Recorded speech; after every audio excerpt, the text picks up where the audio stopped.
And welcome back, guys. We are here. It is a Spoonful of Polyamory podcast. I am your boy, Goro Mazoku.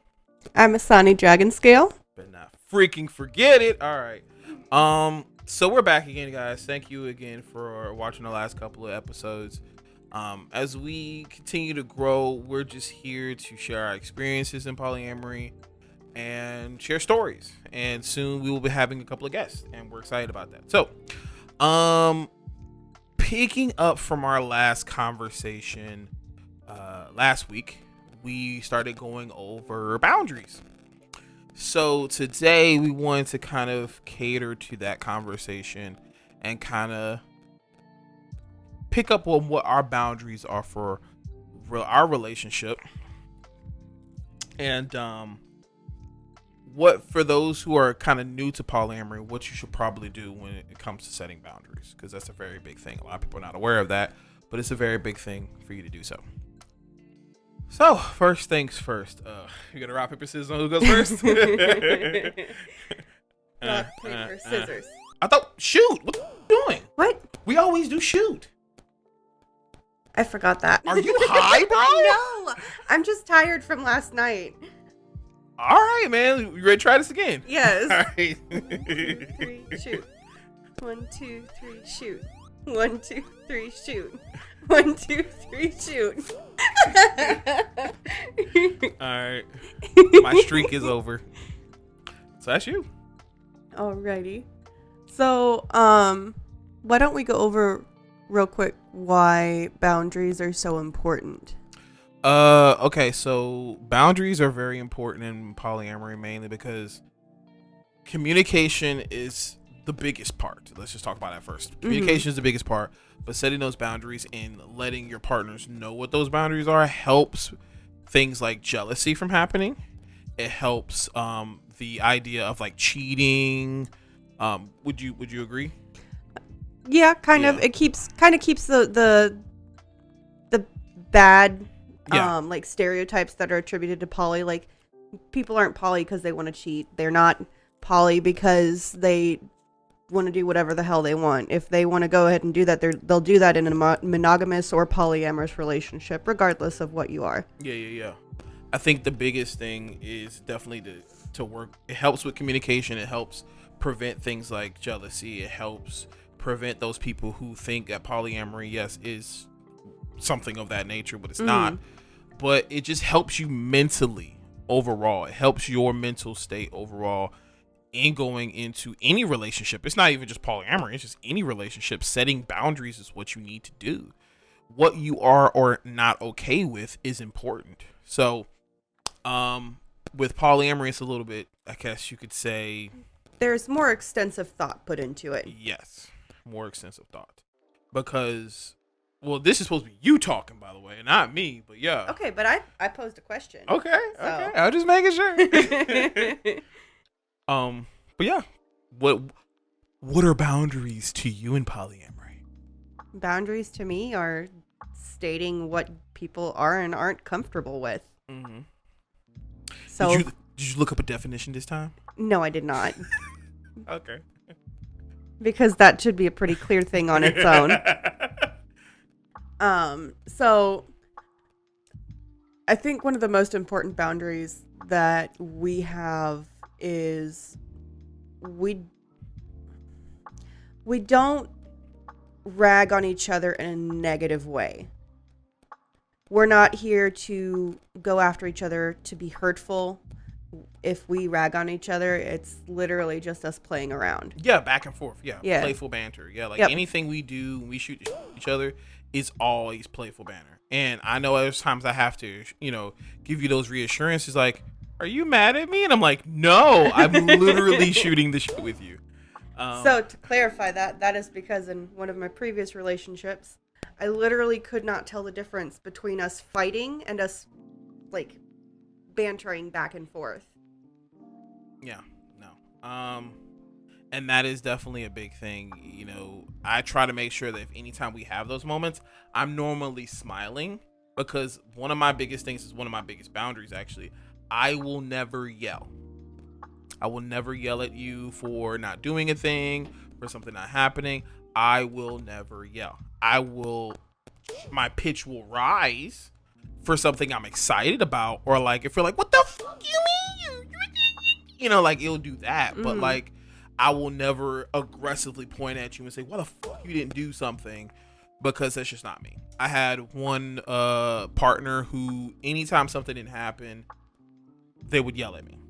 And they would aggressively put this energy on me to the point where one time I actually just did it back. Because I just thought, like, if you yelling was trying to set the tone of the conversation and where it needed to go, and you felt like, hey, this is how we need to talk, okay, I'm gonna match you. So you can realize, like, what's the point of you yelling at me right now? Like, what's the point? So, that became, like, my boundary. I would never do it again. It brought something out of me I did not like, and no. But again, not me supposed to be talking. It's supposed to be you, mother. So one of the other big ones that we have is that if we have a problem with something, we say something. We do Immediately. we don't wait for it to bubble up and fester.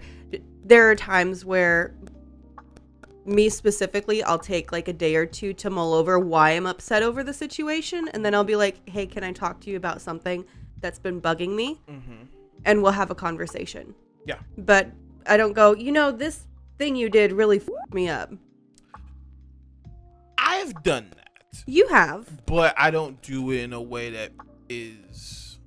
You're not mean about it. You're lighthearted about it when you say something like that. Yeah, like, for example, I was talking to Brandy about something that I was really interested in, and I felt very, how we say, ashamed of what it was. Like, hey, I'm like, I kind of like this thing. It's really cool. And then they kind of like poked fun at it and made jokes about it constantly. And I was like, hey, yo, I'm expressing to you something that's new, and I'm kind of like curious about like me being queer and kind of opening up to that. And not saying she was picking on me for being queer, but like, just certain things I was exploring, and just poking fun, because that's all we do. We poke fun, we shoot the shit. But it was like this time was not the time to shoot the shit, and so I was like, hey, yo, not a fan of it right now.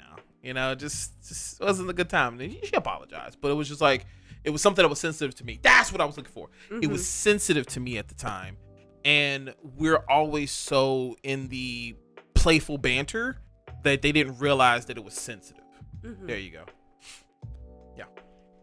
So one of the big ones that we have that we brought up last episode was the fact that we don't introduce each other to people that we're talking to until we think it's serious. Well, you met an individual yesterday, and we're still in that phase of talking, but it's a bit more, it's very casual right now. Like, it's very casual. Yeah, but it's a bit more involved than most of the other conversations you've had with people. What do you mean? Like, you're more emotionally invested in that one. I'm more invested in their development and their growth as an individual.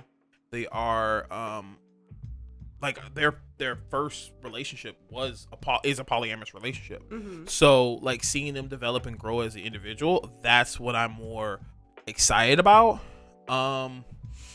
But the one that I'm extremely excited about, which sadly they don't live here. But I kind of told you about this one, and I'm like, yeah, the playful banter is nice, mm-hmm. and like I've at least told you about them. I haven't like fully engaged with that, because like most of the people I hang out with are also poly. We play Mario Kart with each other, mm-hmm. which, by the way, if you want to play Mario Kart, friend code here. But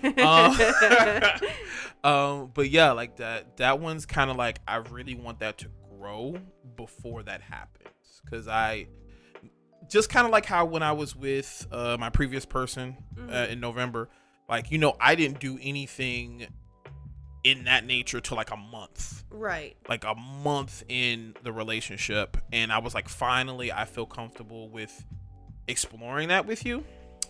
because not normally I'm like, let's go, but I really wanted that to slow cook. As you know, we Southerners, we love to slow cook, because you know, the slower the cook, the longer it is in the crock pot, that shit's fire. Like the beef I have cooking right now. Yes. But yeah, overall, that is a big thing for us, is that we want to make sure that one, I'm in the fucking shot, but two, that before we Am I not in the shot or something? no, I'm in the shot. I'm just, the way you was looking at the shot, it was like as if I wasn't in it. So I was no, like, I was looking at you. oh, I was confused. But the nature of making sure that we develop those relationships with those partners before we introduce them. Like, I'm familiar with the gentleman you're talking to, and understanding a little bit of their situation, but like, I'm still learning about them. Like, I don't get too much information just yet. But continuing on, because you always throw these things at me, and then just I end up taking it over. You explain them so well, though. No, I'm very animated. That's the difference. Okay. Okay, so people respond to that more. I am a pretty bitch. All right? I'm a pretty bitch. Anyway, now you explain, since you talked about that in particular. I forgot what we were explaining. We're explaining boundaries. No, I get that much. I forgot which specific one we were talking about. The talking to partners and introducing them.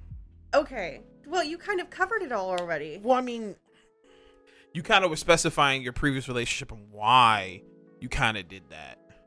What do you mean? Like, remember how that person would just say, hey, I'm talking to somebody, and then would give the complete specs, and the next thing you know, they're doing the deed. Oh, okay. Yeah. So one of my boundaries is I don't want to know That's about what it was. a partner unless it's serious. Mm-hmm. Because in one of my previous ones, they would constantly bring up that they were talking to someone new, and it would always be someone new. It wasn't the same person they brought up before. They would always be talking to someone new, and then that eventually made me feel really insecure, especially when we had plans and they just kind of blew them off because they were too busy talking to this other person that they had just met. So I don't want to know about you talking, or every single person that you talk to, because it makes me feel insecure, and I would feel better about our relationship if we would wait until it's more serious before we bring people up. Do you still feel that way, knowing and not to kind of like toot my horn like I'm some famous fucker or whatever, but a lot of people hit me up, and so there's either sometimes people fanboying or fangirling or some shit like that, but like, I don't care about the fans. okay, that's what I'm saying. Like, because I when you told me that you had a music career previously, I already knew I didn't care. I'm not talking about that. I'm talking about like TikTok and. No, I know that much, but you started your TikTok around the same time we started dating. No. Yes. No. Yes. Because the pandemic happened when I started. Right. TikTok. The pandemic is when we started. No. Yes. No, we started dating 2019. No, 2020. No. No, remember? Because I made you wait. Technically. We started hanging out at the beginning of...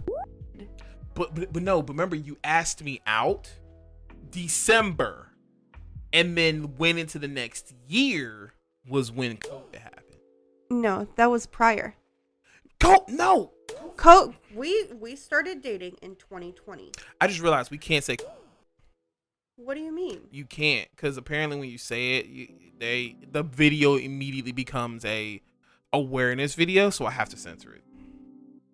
That's stupid. Yes.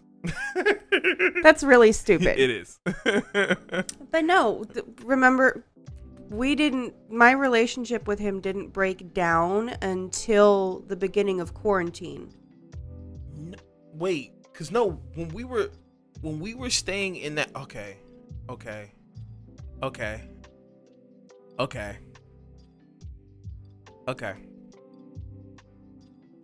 wait, no. Were we dealing with the pandemic when we moved into this house? Like, it wasn't as heavy, right? No, we were dealing with it when we moved into Austin. Okay, we're going too far into this. The time frame of when the pandemic happened. continue on with the situation. Um, The boundary of them. right. I don't care about Okay. fangirls or Yeah. fanboys Yeah. or fan NBs. Literally, I support you in what you do. I don't care who approaches you. It's how you handle it that I'm more concerned about. And not to say I have any concerns right now. My what I'm saying is that I don't care unless it bothers you. Oh, that reminds me of a previous scenario we can kind of brush upon. Yeah, I normally handle it really well, depending on the scenario. And again, make sure y'all get somebody that actually supports what you're trying to do, because if you don't, this kind of makes all your goals kind of difficult. But like that one time I was trying to help that one person, and then they were like, "You're gonna help me because you're such a good young individual," and I was like, Yeah, that rubbed me the wrong way. yeah, I was like, I was doing it because you were hot, but I guess you could try to make it that. It's not gonna work. And apparently I see you in the corner like this Okay, no, I wasn't that ready to go. You're over exaggerating that one. Come on, can I not I know I was salty about it because she was being disrespectful about it, but I wasn't like ready to fight someone. Can I fantasize my individual just being like, let me go, like, not really, but like, you know, it's just cute to think about you in a onesie. Let me go. But anyway, yeah, so with me, my only boundary, I guess I can kind of go into mine now. My main boundary is for those. Now, I'm not gonna go too much in details into this, but because of our lifestyle, there are certain things that I would not allow other individuals to do because of our relationship, because we have such a deep connection to where I'm more so like I'm making sure I'm protecting you a lot, like your emotions and your feelings, because you've dealt with a lot of shitty guys. No offense to guys, but just like because of that, like just to give a scenario, and I don't care if they did a thing. That time you told me about you was at Checkers, I think, and that guy asked you. I was at Wendy's. Wendy's, okay. And he didn't ask me for my number. I asked him for his number because I thought he was cute. And then we started chatting, and he immediately dove into like deep Christian. I have nothing against Christian people. If you're extreme about it, though, I don't want anything to do with it. I was more so talking about the simple fact it was like, okay, individual. Yeah, I think y'all was saying you about to go on a date one time. We were setting up to go on a date, and he never responded as to where he might want to meet up. And then he just kind of ghosted me, and then texted me like 2 weeks later, "Hey, sorry." And I totally forgot. It's like you totally forgot for 2 weeks. Oh, I could talk about another individual that did some shit like that to me, but it was more so like, okay, I know there's a person that's present. Do they know? I want to say that do they know? Make sure you keep me aware of how it goes, because the minute they start throwing a red flag, I'm like, babe, do you see the red flag? Because I don't want to have to step in. Oh, I don't have rose tinted glasses anymore. I see the red flag. I'm just saying, because the last thing I want to hear is they did me dirty, and I'm like, now I'm about to grab my Kanobo and smash my car in or something. Because I'm very protective of your emotions. I can care less what y'all do, but nobody's hurting your feelings again. That's not happening. At least, I mean, yeah, that one relationship we had where it was like a Dear John text message, like, yeah, that hurt you, but I'm not gonna go after that person like that. They at least communicated that, but you get a lot. Right. No, I have total respect for people who, when they're in a relationship with someone long distance, actually go, hey, I don't want to be in this anymore, rather than just ghosting someone. That's the biggest thing, is when people ghost you, and that frustrates me, because I'm like, you're hot as shit, you're cool as f- why the fuck are you not engaging this person? What the fuck is wrong with you? So one would think, look at this person. Okay. Matter of fact, that reminds me of that one guy that was talking to you and was like, hey, we should go get ice cream. And then didn't meet up for ice cream. And then the motherfucker sends you a text at 12 in the morning saying, hey. No, what had happened was he'd been trying to get me to meet up with him at his place. And I told him I wasn't comfortable going to his place. And he was like, well, do you want to meet up for ice cream at Jeremiah's? And I was like, okay, we can do that. When do you want to meet up? Mm-hmm. And then he was like, nothing. There was no communication afterwards until 12 at night, yeah. That same day, where he just said, hey. And I'm like, I'm not trying to be with a fuckboy. I wasn't aware that he was trying to push you to the house, bro. He was trying to either come over here or he was trying to get me to go over to his place. And I was like, that don't work. Oh, yeah, nah. Not for a first meet. Definitely not. See, I got a rule. That's another one of my boundaries. The first meet, I got to get, me and that person got to go get boba. I got to know if you're crazy or not before you can come to my house. Nah, G. Now, it also depends, because I've had some scenarios where the chemistry was just really cool, and we all we did was like hang out and like chill. Mm. Like they were like, oh, I'm in your area, and I'm like, well, hey, fuck it, we've been talking for like a while, so. Well, there's a difference between someone dropping in and planning for it. Yeah. But either way, my rule of thumb when I'm talking to somebody on that level is I go on a boba date. Boba is the most nonchalant way of not having a date, but having a date. Because it's like, first off, for those individuals who really care if another person, like, hey, I invited you out, I'm going to pay for it because I invited you out. Boba costs like $5. If you can't pay both people's drinks, it's kind of a problem. But I figured I kind of keep that standard of like, hey, I invited you out, I'll pay for the boba. If you don't turn out to be the person I thought you were in person, at least I had boba. That's kind of my rule of thumb with that. Boba tea kind of just knocks out all the bullshit. Like, okay, so they don't like this.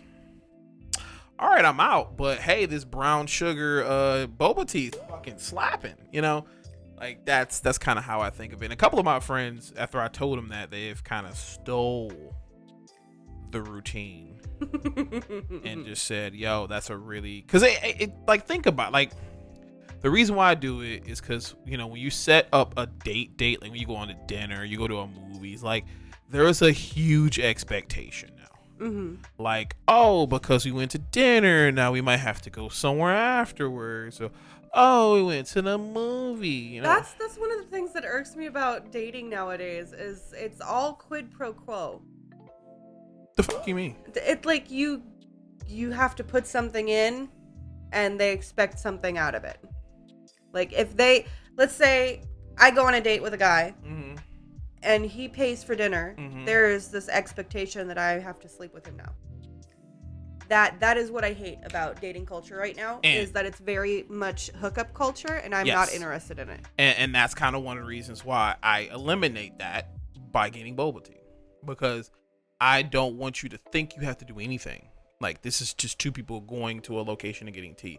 Like, if you feel like I need to fuck you after going to a lounge that plays lo-fi and has like, the sweetest vibes ever, and you feel like maybe he wants to, like, yo, like, come on now, it's like going to Starbucks and getting coffee. Like, if you feel like you got a screw after that, that's wild. That's one of the reasons why I like to go to bookstores on my first dates. Oh, I was about to say, you trying to screw in a bookstore, babe? No. Hold up, like, I got a bookworm. Very funny. Trying to put my ruler into your placement in your book. Placeholder. That was so cringy. But you love cringy though. That's the kind of cringy I don't necessarily like. You watch what? No. What's that one show with the tanks? You watch that corny. Tanked? Yeah, that dumb shit. I mean, like, it's not dumb, but like, it's I corny. like dad joke corny. I don't like sexual innuendo corny. We do this all the time. You do it all the time, and I've brought up before that that's just not my cup of tea. Like, I'll humor you, but I won't, because you enjoy it. I won't like diss you about it or anything. We never diss each other about that shit. I know. Anyway, we are going completely off topic now. We're just being us, which is cool. But setting boundaries, going back into like the importance behind setting the boundary. For anybody that's new to polyamory, setting the boundary helps, because for all those either one insecurities you may have, for post traumas that you may have, setting those boundaries helps alleviate all that from happening. And that's if you follow the boundaries. That's if you follow. You can't set the boundaries and then be like, oh, I'm just going to disregard this. I mean, at that point, if that person does that, I mean, it's time for you to leave anyway. But like, if you're new, and like I kind of said this in the last episode, I do not want to walk into the house and hearing this. I can care less if you two are fucking. I just don't want to hear it, because it's something about sounds. Like, everything involving sounds for me, because like, I don't know if it's a part of my ADHD or my autism or whatever the fuck it is, but sounds for me are everything. Like how a sound effect is, how your voice or your tone could be to something. Like, I catch on to all those things. So hearing certain sounds and the energy involving into that, like, that matters to me more than anything. Mm-hmm. So when it comes to those things, like, I don't want to hear certain sounds. One of the rules we have for when we're out in public is we don't tell each other's business to other people.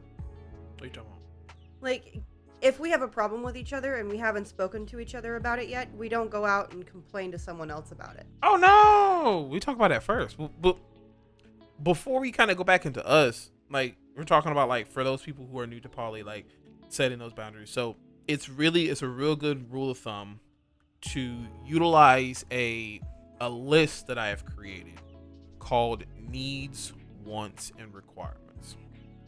What this list does is it sets boundaries, one, for yourself and for any future partner who is going to engage with you. Think of needs, wants, and requirements as kind of like your cheat sheet for anybody that's going to date you. So now, granted, the placement of need, wants, and requirements is not in the order that I'm getting ready to tell you, but think of it like this: requirement is an absolute must happen. If that person is either not with it, that person doesn't accept it, if that person's not okay with that, disengage completely. Just don't even get the fuck out. So, like, a perfect example, we both know that any person that we talk to has to be poly. If they're not, disengage. Well, I wouldn't say that. They don't have to be poly, but they have to be okay with the fact that we are poly. But then, like, at the same time, like, that, you kind of have to be that to understand that. So there's a difference between being monogamous, being non-monogamous, and being polyamorous. Okay. So non-monogamous, I think that falls under the category of, I don't necessarily have to have my partner be monogamous, but if I don't want to be if I don't want to be polyamorous, I don't have to. So basically, you're saying as long as the person is non-monogamous. Yes. Okay. Well, then still, if the person is not non-monogamous, disengage. That's pretty much our rule of thumb. But at the same time, like, say those other things could be like, hey, if they're not, respectable, or at least an ally, or someone who's in the LGBT community, or anything of those natures. If you're a bigot, there's no way I'm talking to you. Again, that's part of your requirements. But, like, though, whatever those things are, you write them down and you stick to them, because the minute you start talking to somebody and you start realizing, like, okay, I require someone who has open communication. I require somebody, to understand and at least communicate and like, kind of respect my past traumas, whatever that could be. make sure you have that for yourself. And then once you start kind of asking those questions down the road, I like to do when I'm in on my dates, on my boba dates, I'll be like, hey, when you're looking for a partner, what are kind of your needs and wants and requirements in your relationships? And they're like, I honestly, I don't know. Okay, cool. Well, I do. So let me pull mine out. And I'll pull out my little list and I'll kind of talk about them. Like one of them, I think I talked about in, I think maybe the first or second episode, that a minimum requirement once a day is a requirement for me. Mm-hmm. If you can't give me that, I don't think that's going to work, because I'm very much of an individual who needs to make sure you're okay. And you're, at least throughout the day or something like that, that you're okay. So that's one of mine. Do you kind of remember one of yours? One of my requirements is that you have to be okay with me having animals. Oh, yeah. I am the kind of, I love my animals. Oh, yeah. I am not the kind of person who would probably ever go without an animal unless I'm in a mourning period for the animal that I had just lost. Chi-Chi. Well, but I already have the other three. Yeah, that's what I'm saying, in general. Like, that's an example. But, look, y'all. I am an animal person. To a degree. I just don't, I like owning them. I love seeing them like, oh, that's your dog. Oh, yeah. But like owning it, it's very hard for me. So when I say I had to fight with the idea of like, all right, I love this person, but they have 4 dogs. Well, it was 3 dogs. It was 3 dogs at the time. 3 dogs. Well, no, it was 4 until that one incident, and then it was 3. Oh, yeah. Well, either way, there's a lot of dogs. And, like I said before, I was like, this person is totally worth it. I will deal and come large. So, after a while, Bear's my favorite. Bear's my favorite. Is Addie she's starting to become the next Chi-Chi. Addie is my baby. I'm talking about she's starting to get old and cranky. Like, well, she's like 5 or 6 years old. For a big dog, that's a mature age. Yeah, that's what I'm saying. She's cranky now. She won't go outside unless you take her out. That's because she's mad that I'm not home. Exactly. So she's cranky. But Gengar, that's like a 5-year-old just running around with a firecracker in his hand. Like, yeah! Either way, that's one of your requirements. And then when you kind of go into the area of needs, say you are now in that point of you are dating. The needs are when you talk about like the progression of relationship. Like, if we're going to now date, these are the things I need to have to progress the relationship. So one of my needs is that I need to have you explain to me like one thing that you learned throughout the week. It could be like, hey, I learned about this really cool thing I saw in this article, and did you know that like turtles can actually swim in certain sludge? Like something random, but it's something that was intriguing enough to you to explain it to me in an enthusiastic and passionate way because it's important to you. And I feel like with this, it helps for relationships that have been going on for like maybe 10 plus, maybe 5 plus years. You kind of go into that autopilot mode, and to kind of prevent yourself from going into that autopilot mode, it's really beneficial to learn something about your person, if not maybe once a week or once a month, no matter what. Like, nobody wants to go to dinner and say, well, how was work? Just like something new, So those are one of my needs. Do you remember one of your needs? I need someone who's willing to grow as a person. Define that. So, say you get into a relationship with someone and you're both very immature at that point in time. If you are able to work on yourself as a person and they are able to support you or even grow with you, or even without you doing their own thing, that is a need. Mm-hmm. I need to have someone who is willing to grow, to work on themselves, to better themselves. I don't want to be stuck in a stagnant relationship. I don't think there's not one person that wants that. But it is a good rule of thumb to have that, like, hey, like, there needs to be progression within each other, whether if it's mental, physical, financial, well, not necessarily financial, maybe growth in company or career, just some kind of growth in the person. Because the way I was when we first met is totally not the same fucking dude. Totally not the same fucking dude. And they could. I want to say, if the person you're with does not support you growing and bettering yourself and changing, it's not the right relationship. Lead it. Anyway, but yeah. So need is the progression that you have now in a relationship, and then you have your wants. So your wants are like things that you would want to do with this person. It doesn't have to happen, but these are like the little sprinkles of like, you can be nice. So like a want for me, what was one of my wants? Someone who plays video games. I wouldn't say necessarily it's a want, but okay, no, it is a want. It's not one you've necessarily recognized very much, because more so play games with me. Right, that's what I'm saying. Okay. Someone who plays video games with you. It could be any game. I don't give a fuck. Like, we started playing Mario Kart more recently, and fuck you in Mario Party. It's fucking, as they say, Mario Party could be the game that breaks friendships. It definitely ain't gonna break us, but it makes me want to. Mario Party is the monopoly of the 21st century. Yes, actually. Yes, I will agree. But yes, so I guess you could say that's. I was actually thinking of a specific want, but since you brought that up, I mean, hey, this is the good thing about when you know your partner, you know what the fuck they need, so you'll pinpoint those things. So, what is one of your wants? I want someone who is willing to watch horror movies with me. We watched Halloween. I'm not saying you're not. Oh, I was about to say, mother.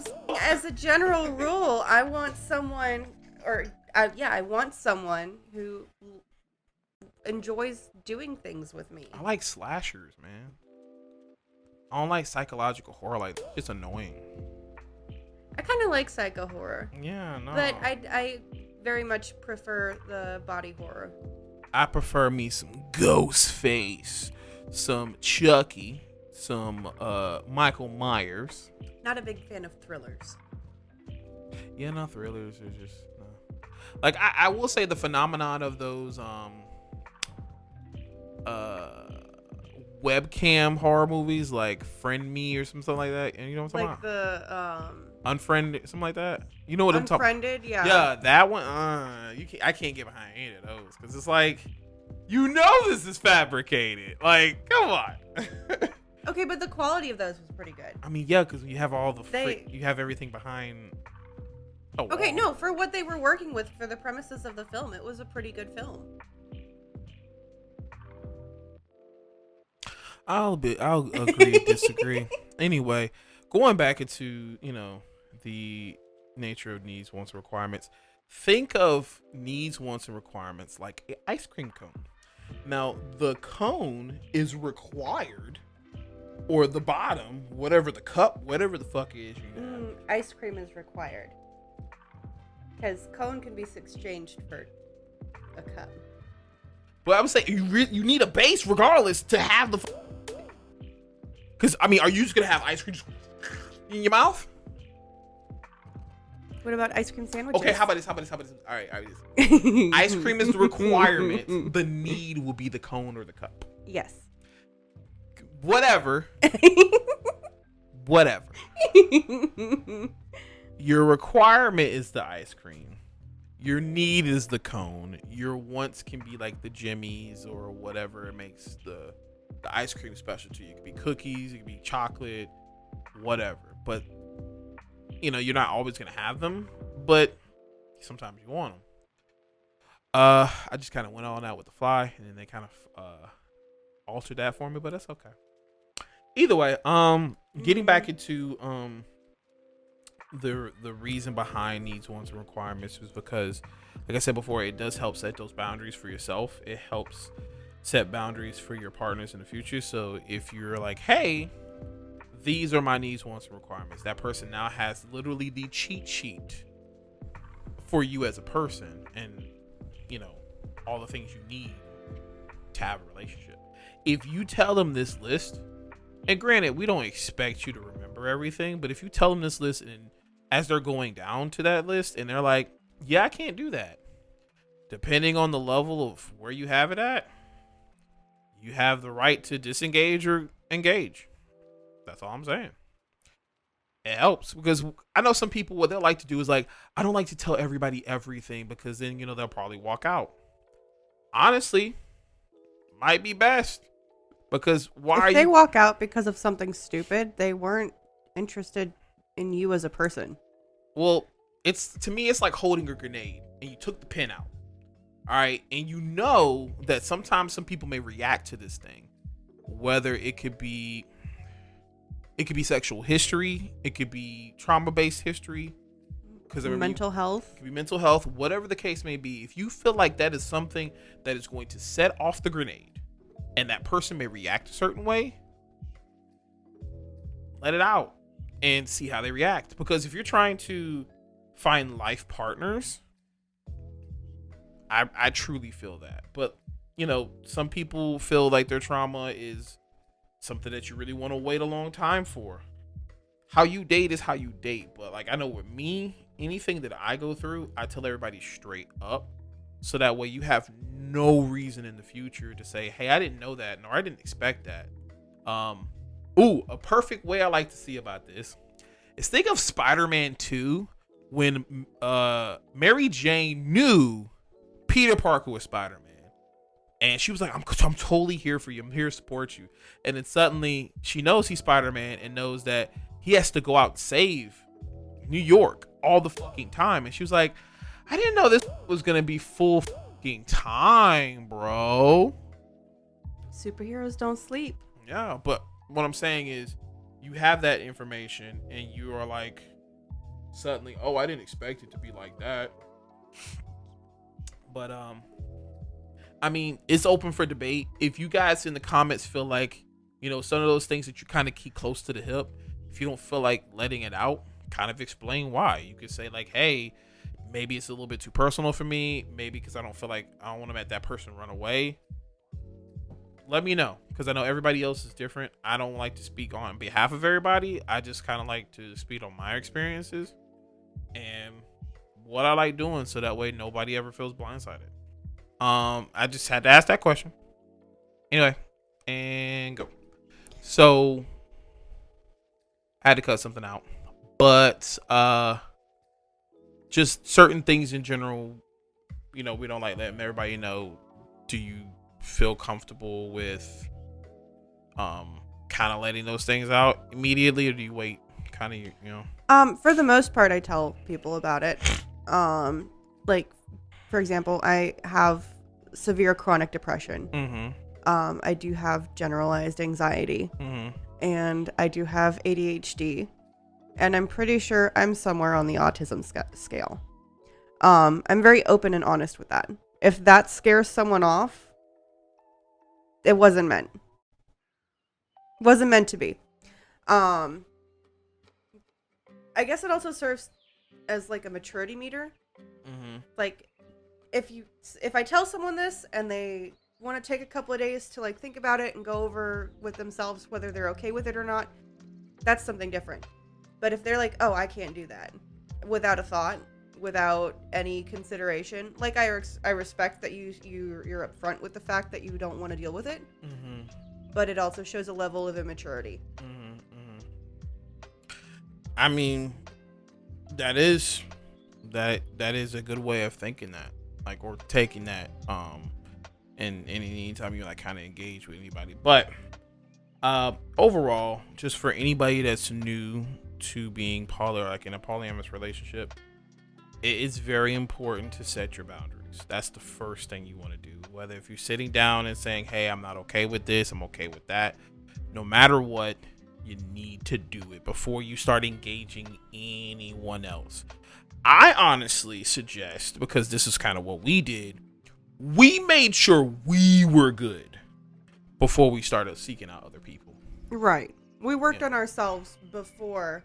Like, we worked on our relationship and how we interact with each other and what we do with each other and how we handle certain situations before we even considered talking to other people. Yeah, like I think we dated maybe like That went on for a good year. yeah, like a year at least before we even. But even with that, when we weren't doing it separately. These were people that were coming to us like wanting both of us. So I think that was Well, a little bit of both. Well, if you're talking about that individual that wanted the same exact relationship me and you had, Kind of, but like in general, we had people approaching us for either side of that. yeah, but I think you saying it was like a year down before that happened, right? Yeah, so we, as a general rule, I don't like to start new relationships until I've been with the person that I'm talking to for at least 6 months.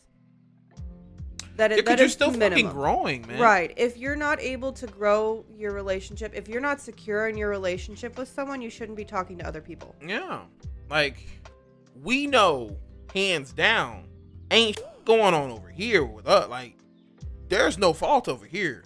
There's no like, oh, I'm done with you tomorrow. Like, we here. All right. The only way I'm going is if I'm going. All right. That's just how it is. But we set that standard for our relationship before we started doing anything else. And I feel like for anybody else, and that's just to me, our success rate for our relationship, it's really good to make sure you two are good before if you're good with anybody else. That's just, I would say that's a good suggestion. Really good suggestion. Because the thing about new relationship energy, it's a lot like that scene in Toy Story, and I tell this to everybody. When Andy was so about Woody, it was everything Woody. When Buzz came in, he still played with Woody, but not like how he played with Buzz. And that happens. Buzz became the new hotness. It's like getting a brand new toy. You still play with the other stuff, but this one's important right now. And then that same stigma of like how Toy Story 2 and Toy Story 3 now, like Woody and Buzz are now the same equivalent. I think when we started in Toy Story 2, they're not best friends. Like Andy's playing with both of them at the same time and treating them like they're both the same people. So it's just really weird to see it like that, because I always explain that to people and they're like, are you saying I'm a fucking toy? And I'm like, no. What I'm saying is new relationship energy is like getting a new toy. You know, you're excited about it, you're hype about it, and you just put that on your mic? No, I put it on me. Okay, just making sure it wasn't picking up like that. But it's really a thing.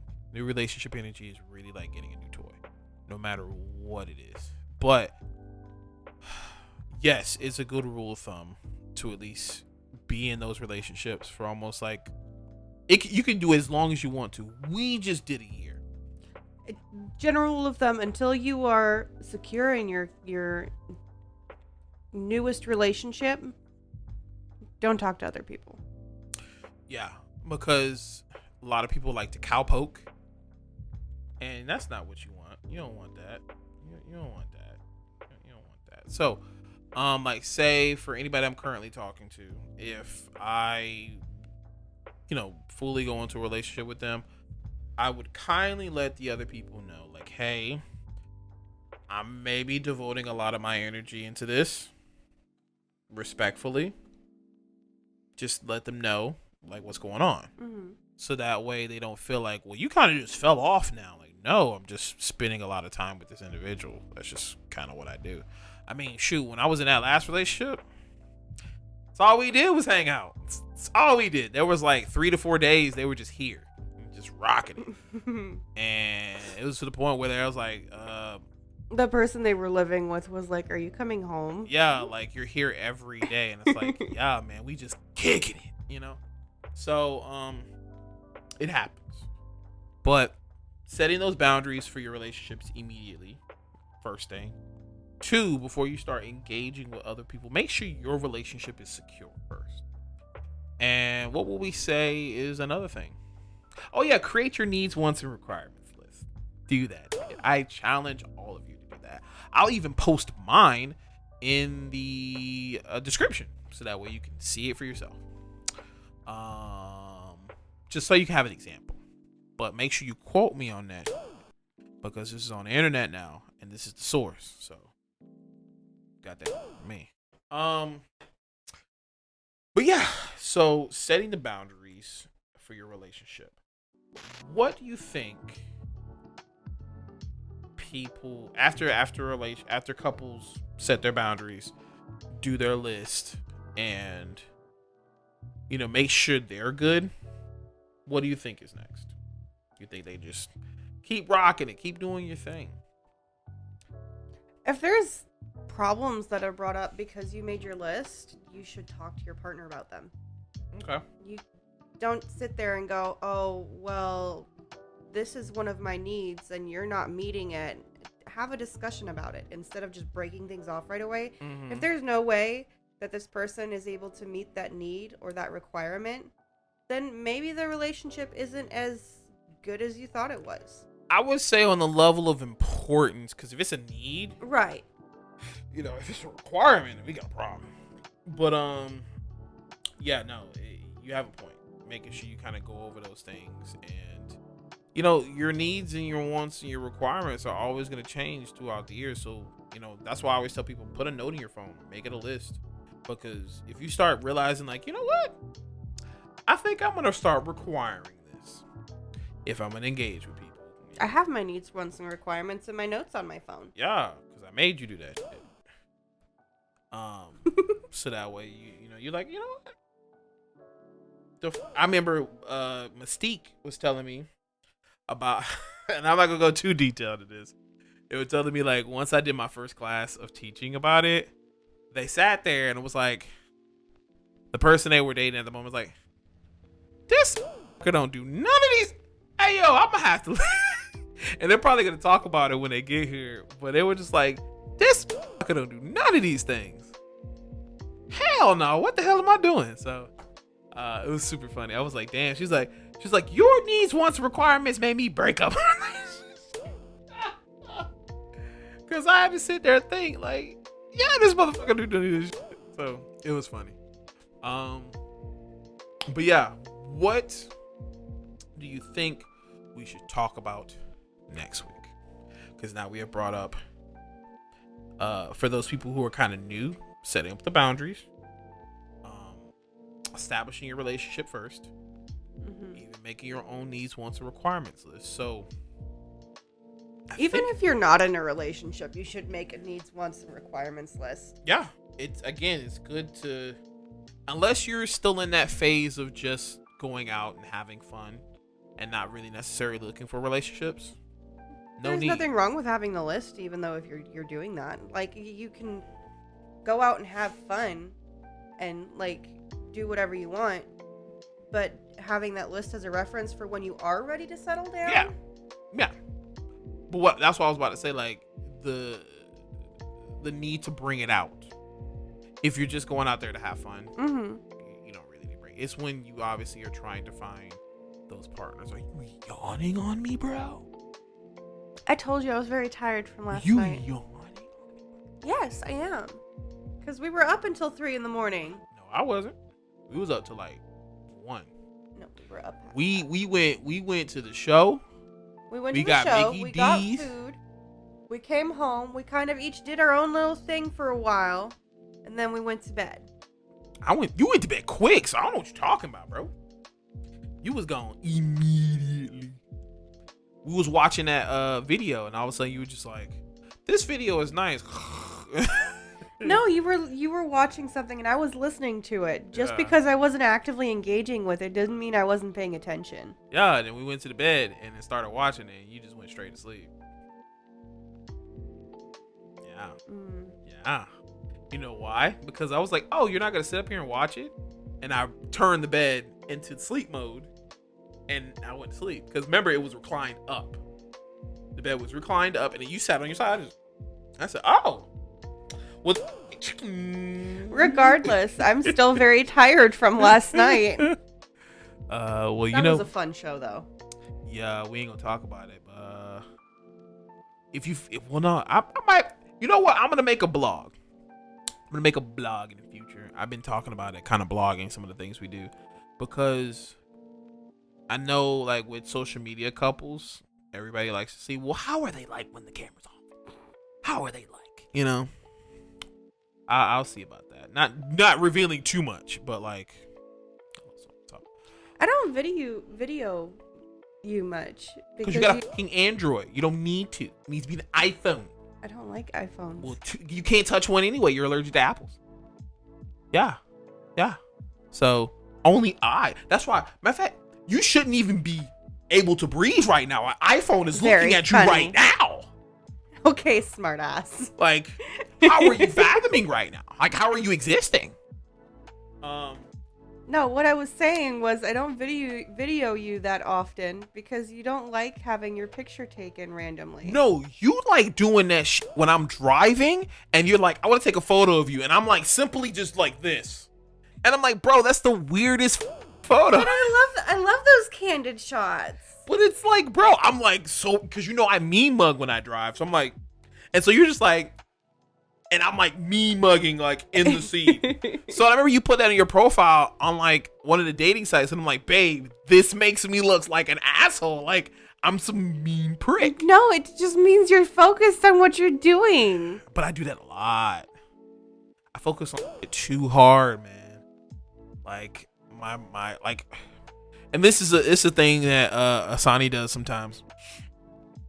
Where they'll come over to me while I'm working on something. Like maybe I might be working or something like that, and they'll just like want to hug, and I'm like working on this thing. Why the fuck? We've had a discussion over this recently. I know. It was just like it's really funny because those are the things that you do, and like I know why you do it, but I'm just like I have to sometimes realize, all right, stop. Like you don't like. So you don't have to reciprocate it. I just want to give you affection. You do. Yeah. If it bothers you, it never you can bothers let me know and I'll stop.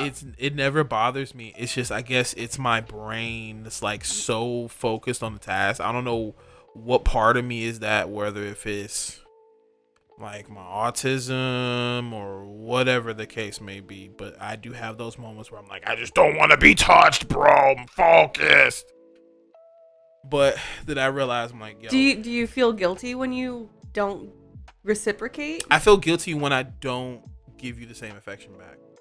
So like when you come over and you like you want to kiss, and I know you want to kiss, but then I'll shift my cheek because I know you want to give me the multiples. And I'm like, just give me the peck. Get your pecks. All right, let's go. So, like, I know that's your thing, and I notice it every time I do it. Like, okay, you're coming in for the kiss. I move the cheek because that's what you want. All right, again, you're done.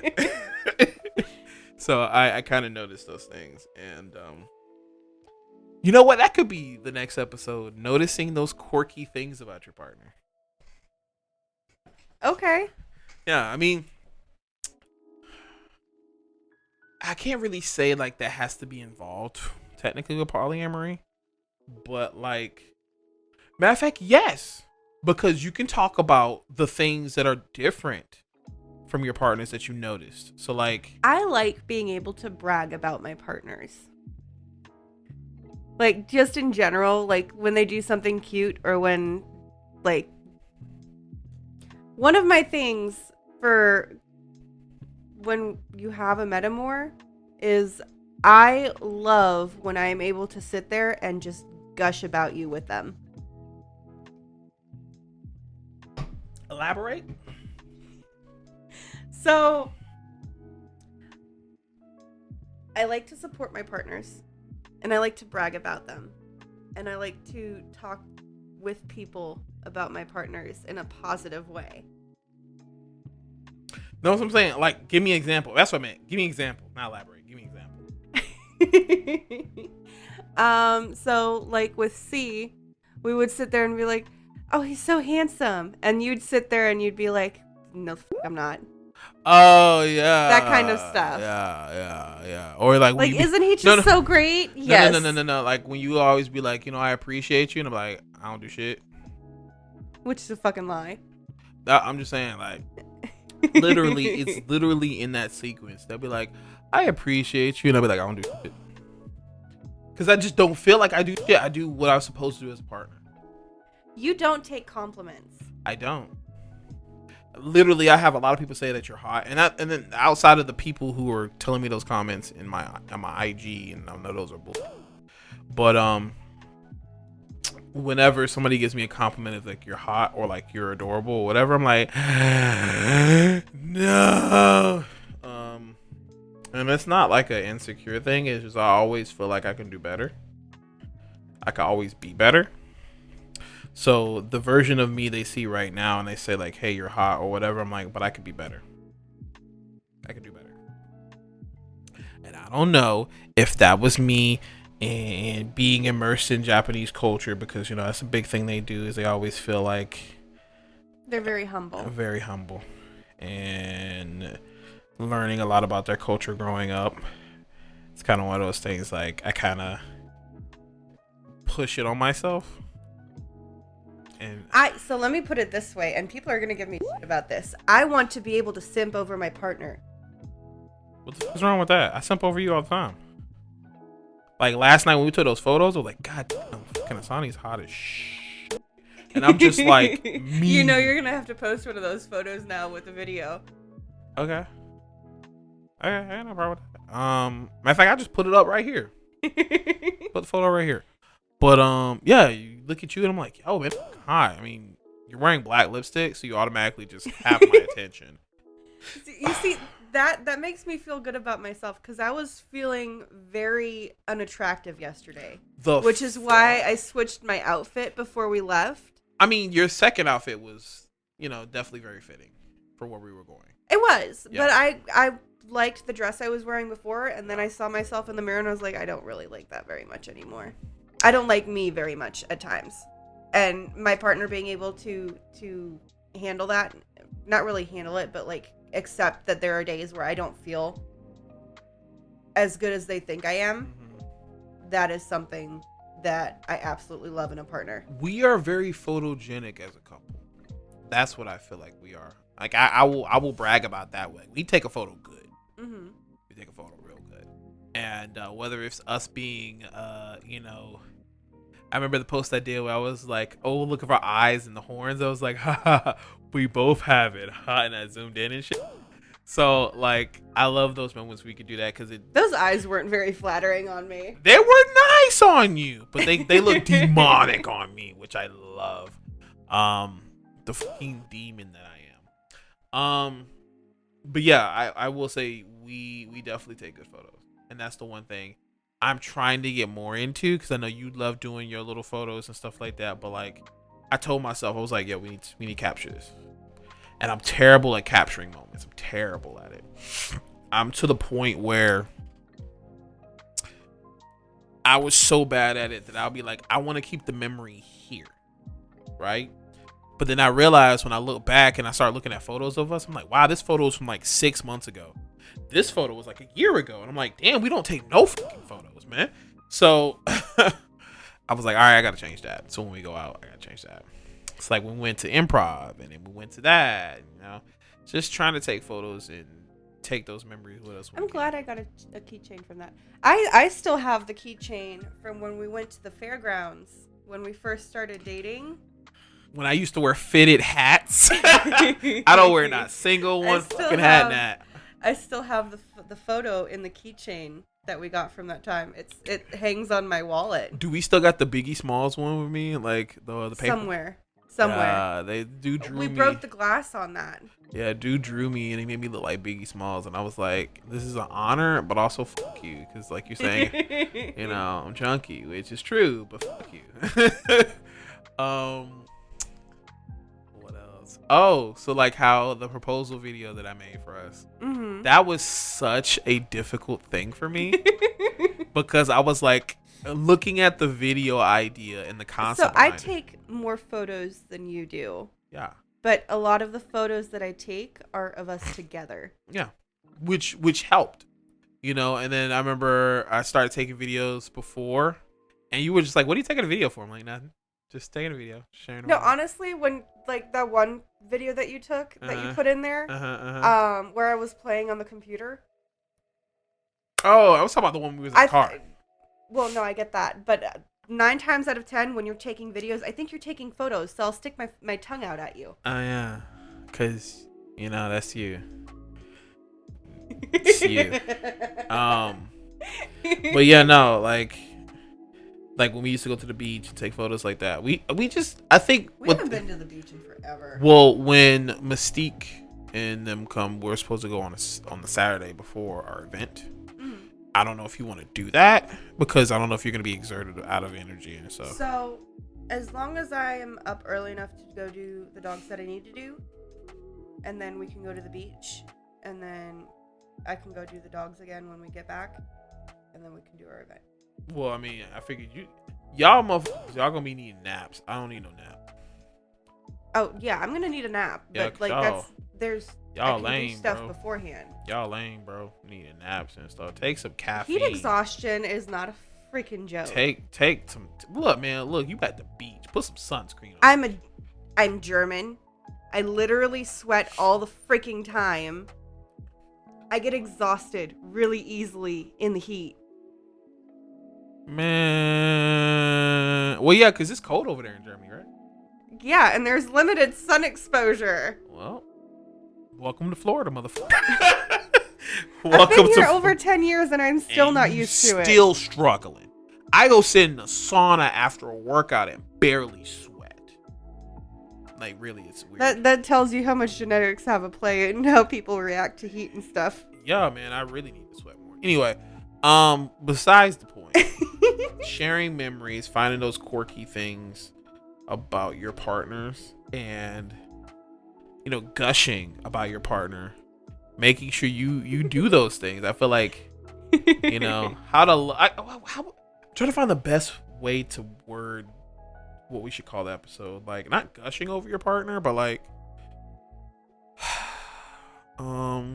partner quips or courts or something. No, I think we should just do our favorite things about our partners. Oh, that song, All My Favorite Things? How about that? We make it like the theme of it. These are all of my favorite things. Dun, dun, dun, dun. You know what song I'm talking about, right? Yeah, from The Sound of Music. Yeah. So kind of make it like that. These are all my favorite things. Do you even know what yours are about me? Yeah.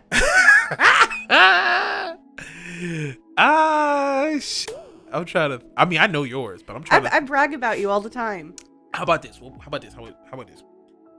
We write down what we think the other one brags about each other. Like, what do you normally brag about when you say me? Like, think of what I normally tell people about you when I brag. I want you to write them down, and then when we come back, we're gonna say like, okay, what are those things that you brag about with your partner? And I'll give. How about this? Well, just to give an example, I always talk about with my job. I always talk about the fact that you have a baking degree, and I always talk about like your previous history and how you love you love baking, but not as much. But like you throw down when you need to. Like, I'll bring that up, especially for my line of work currently. Anytime I'm talking to somebody about that, I like talking about how much you love doing your job. You love doing the like reaching out to people and like talking to them about things. Like, for example, when you were doing outreach for your previous job. Oh yeah, I loved every second of that. I miss it to this day. You find something to love about your work situation regardless of what you're doing. You got to, because if you don't, you're going to hate your job and you're going to hate whatever you do. Like, yeah, we know at the end of the day, you are doing the thing to make money. But if you hate it to the point where you can't even get up and you can't find some kind of joy out of it, you don't need to be doing that, no matter how much money it is.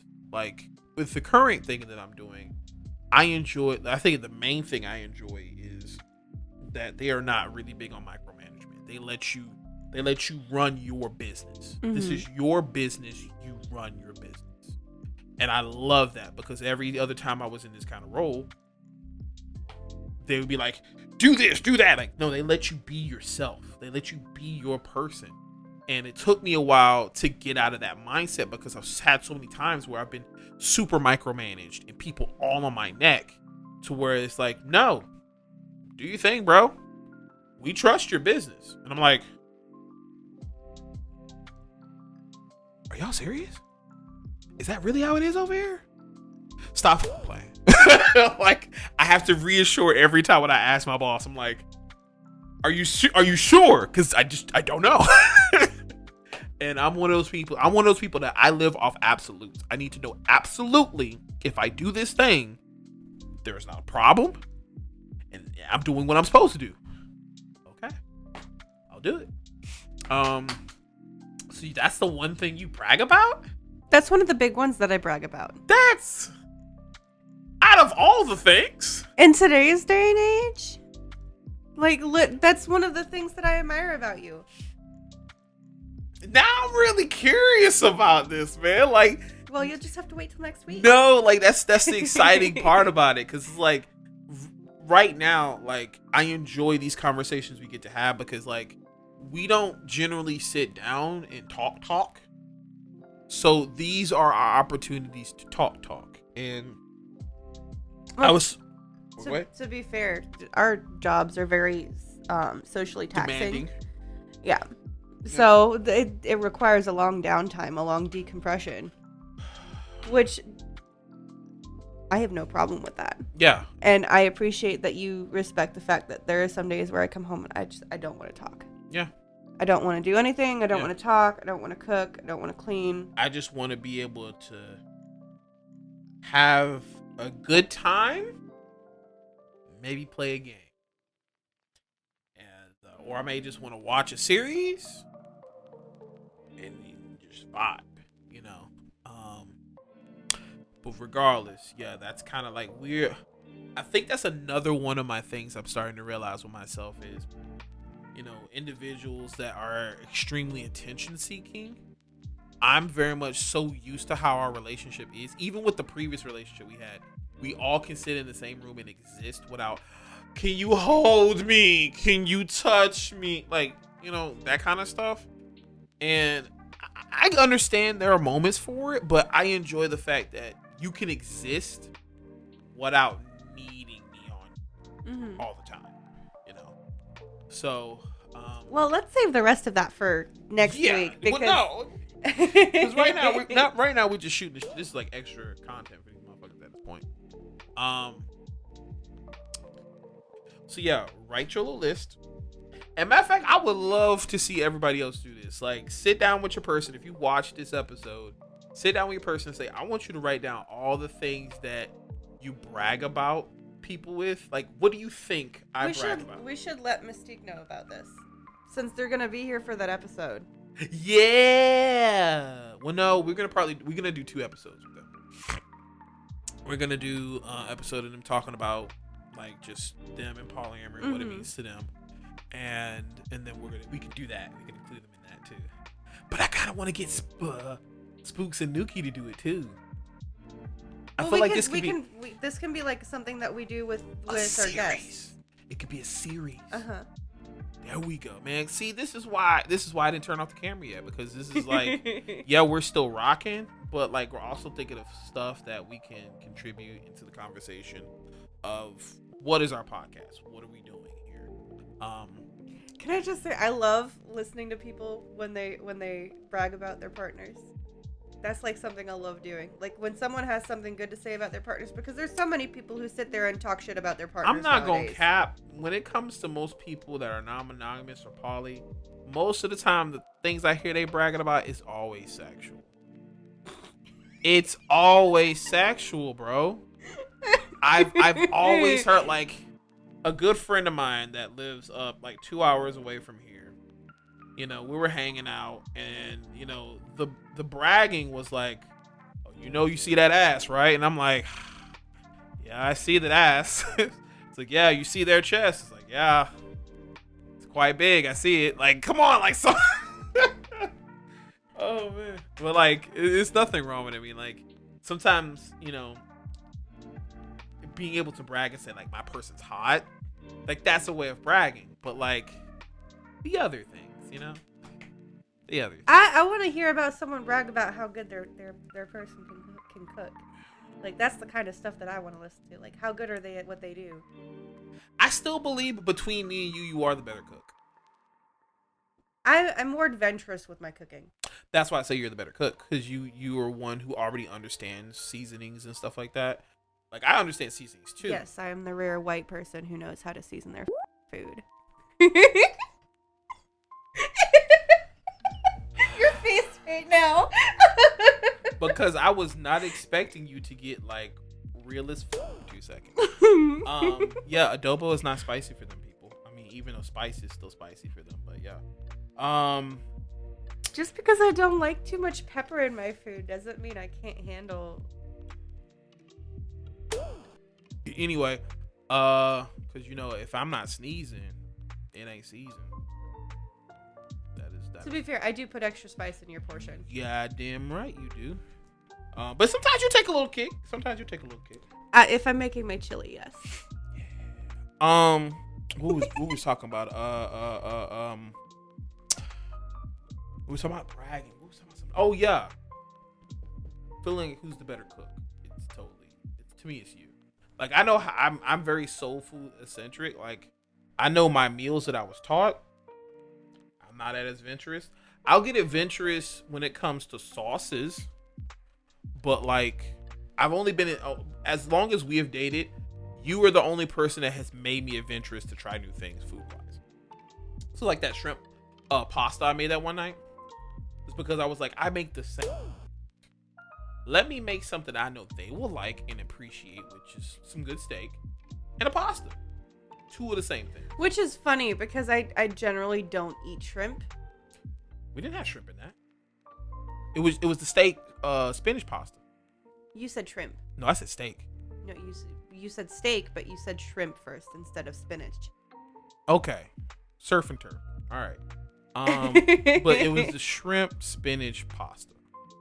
That it was like a white sauce. Alfredo. That's what it was.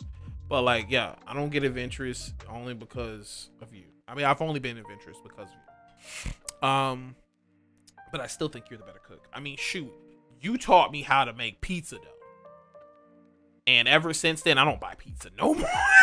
I don't buy not a single one. I make my shits every time now. When was the last time we ordered out pizza? Literally months ago now. Like a month and a half ago. No. Yeah, because like a month and a half ago, we ordered 5 stars. But what I'm saying, like, ever since after I got injured, beforehand I haven't ordered pizza since then. So that's like March, and it's going on June. So maybe 2 months, about 2 months. You kind of was right. I'm gonna shut the fuck up. But yeah, those are the things that you have taught me that I appreciate. For any of my people that have a person that knows a second language, it's very difficult at times when y'all try to teach them the fucking language. And you're like, what the fuck does that mean? I think you just find it hot that I can say something and you don't understand it, but someone else can.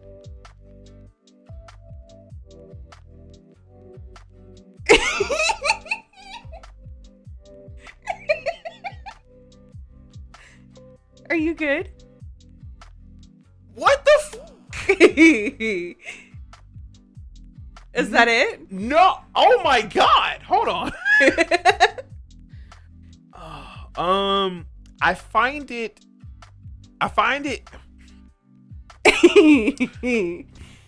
This is a clip in and of itself. I think it's more so for the fact, because we had this conversation.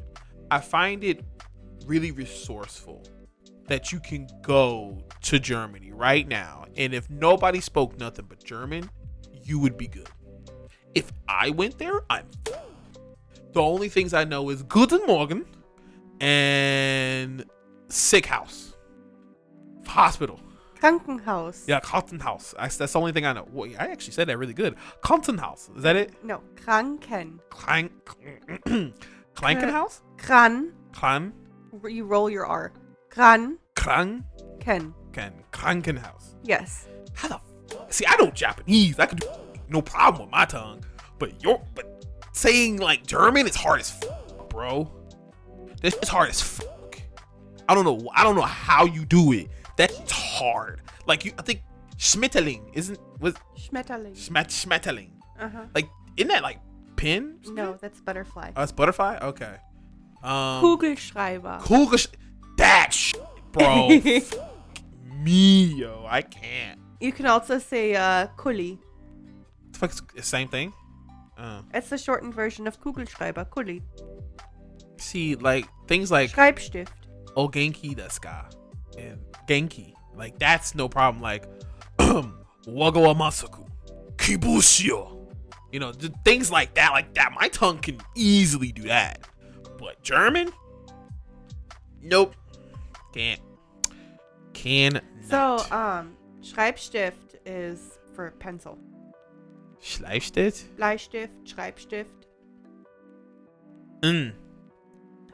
Schreib means to write.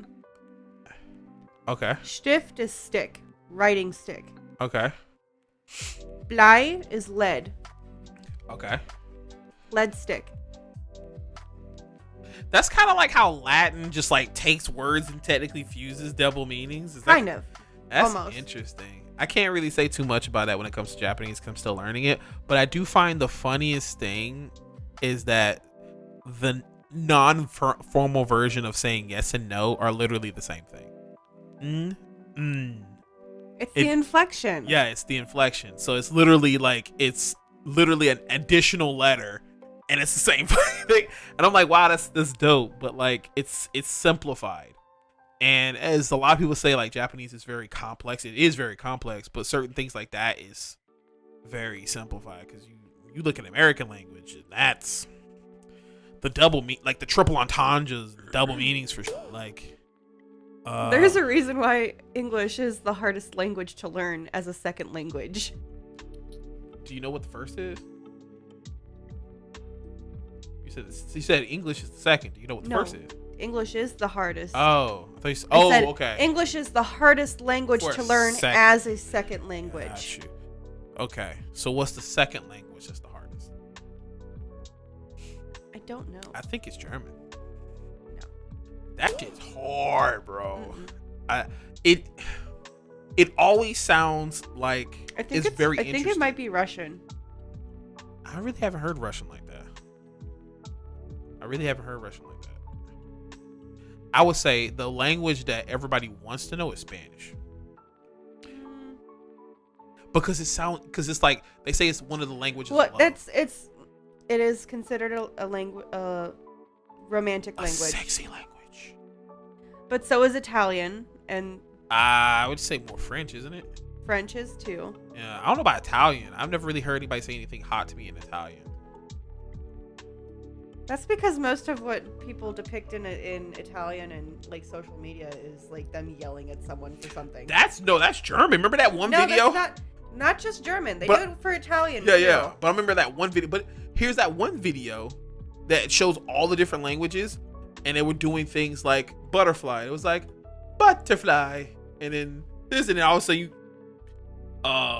Okay, but they were doing it deliberately more aggressive than normal. You know, it's like, whoa, bro. But yeah, at the end of the day, I mean, with all languages, I enjoy learning Japanese. I do find it really cool that you know German, and I want to be that eloquent with a language to where I can do things like that. Like, hey, do you know Japanese? A pen in Japanese is this, and do you know that hospital in Japanese is this? You know, it's like I want to do stuff like that because, like, you know English, so I can't really do that with you in English, but you could do that shit with me because with you knowing that, it's like you're always teaching me something new. That makes sense. Mm-hmm. And that's my need. I always want to learn something new. But when you try to teach me German, my tongue is just it's not working. I think it might be a little more difficult for you too because you have dyslexia. Yes, probably. But then how does Japanese work with my tongue so well then? The grammar is different. Yeah, they don't really use R's like that. Mm-hmm. So German grammar is pretty much backwards compared to American. Like the order of nouns, verbs, and adjectives is completely different. And their placement in the sentence affects how the sentence flows, just like it would in English, but it's backwards. Okay. Well then. Good to know. Shit, I'm probably gonna forget by tomorrow. Anyway, we want to thank you that you spent an extra. We literally did what that one comedian did. We gave you an extra 25 minutes so you can enjoy your food. I added an extra 25 minutes to my set. We want to thank you guys for watching this episode. If you have enjoyed it, please like, subscribe, comment. Let us know what you guys are thinking about the content. Again, we are still looking for future guests. If you want to be a guest, comment below. Let us know, and we can try to find some resources how to make that work. But this one needs a nap, apparently. I just need a coffee. I drank one earlier, so. I had a Red Bull earlier. And you see the benefit of a Red Bull. It does nothing. It does something for me for like 20 minutes. Yeah, then drink coffee instead. Well, again, thank you for being here. We definitely appreciate you. This is a Spoonful of Polyamory. This is a Spoonful of Polyamory podcast. This is a Spoonful of Polyamory podcast. Yeah, we hope that you have been now filled and nourished with knowledge, and we will hope to see you back at our table in the future. If you have any questions, let us know, and we'll try and answer them as much as we can. Yeah, remember, we are not educators. Technically, are we not? We're not educators. No. Well, we are and we aren't. We aren't actively trying to give people advice. We're just giving our perspective. Uh-huh. Yes. But yes, until next time. Bye. Bye.